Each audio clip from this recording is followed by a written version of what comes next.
fruition happened. The petals are now open.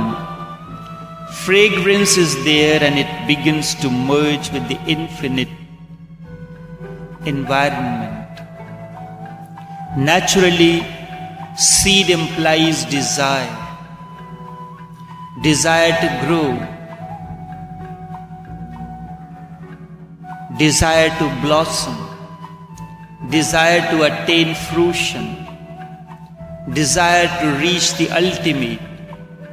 Seed implies the desire. Tree implies love. Desire has given way to love.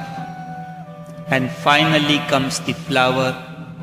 A flower implies bhakti or devotion.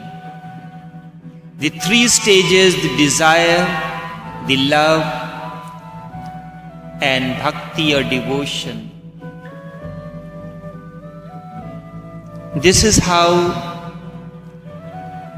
the sequence goes. As long as you are in the seed form, you are full of desire or lust. Love will evolve in your life only when the seed becomes a tree.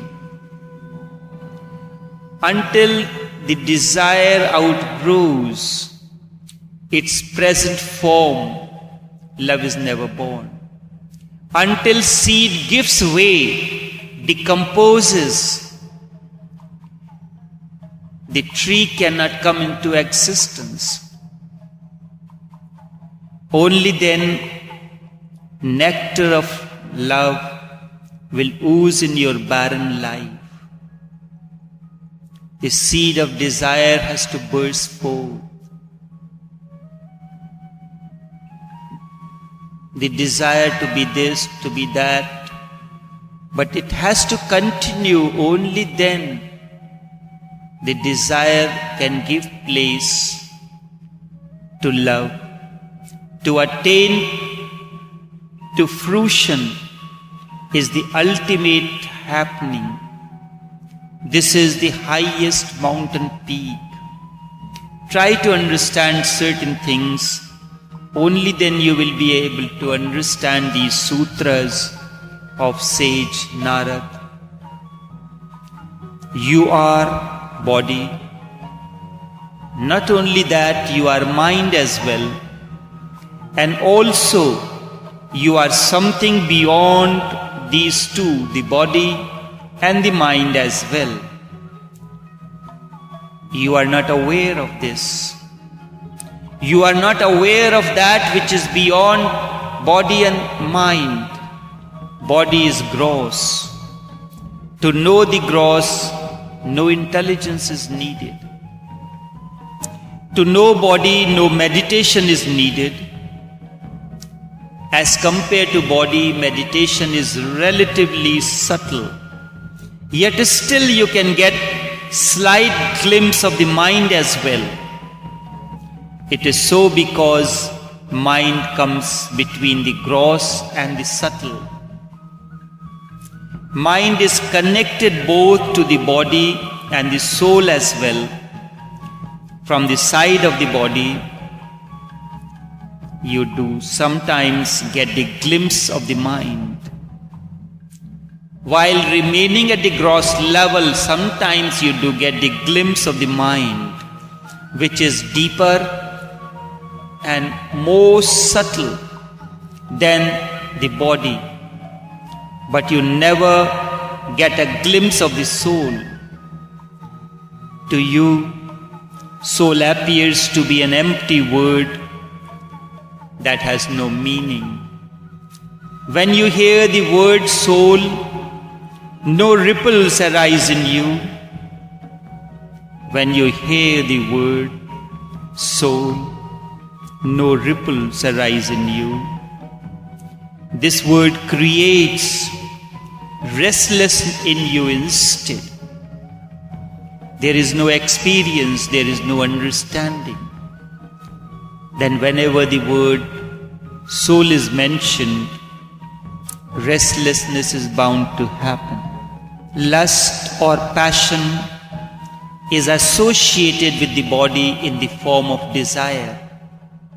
Lust is gross, just like your body. Body looks for the lust. Body calls for its counterpart in the other. One shore always remains incomplete without the other. Both male and female seek one another. Both male and female are complementary energies. Both male and female seek one another. This is how the journey begins. Both male and female are complementary energies. Male and female are two shores for life's energy to flow. Just as river cannot flow without two shores, so too life cannot flow without the male and female energies as two shores. For the completion of life, these two shores, these two energies, male and female, are necessary. These two energies that complement one another, they are not separate from one another. They remain complementary. Separate from each other, they remain despondent. They remain something lacking within. Both male and female remain incomplete without each other. At gross level, it is essential. Without this, the journey will not continue. The union of two energies is momentary. For a moment, the two bodies merge into one another. For a moment, the two bodies merge into one another. However, this happens only for a moment. And after this union, a great despondency descends once again.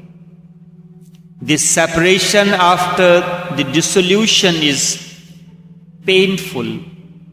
You think this union of the two energies is all.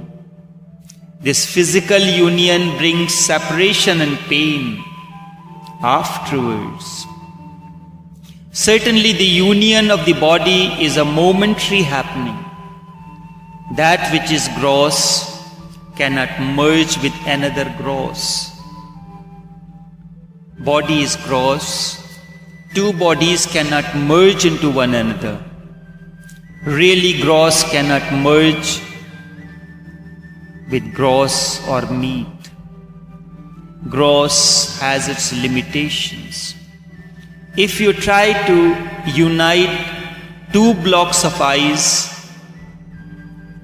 can these ever merge? Two blocks of ice never merge into one another in their gross form. And the moment the two blocks of ice melt and become fluid-like, they can certainly merge into one another. Ice has boundary. Gross has boundary. So too body has its boundaries. Water has no boundary. The moment you are fluid-like, all boundaries disappear. The moment you are fluid-like, all boundaries disappear. Then merger of two energies, merger of two beings is possible. Human body is frozen like ice, and mind is fluid like water. Ice has limitations. Water flows beyond boundaries. Yet still water has its limitations too.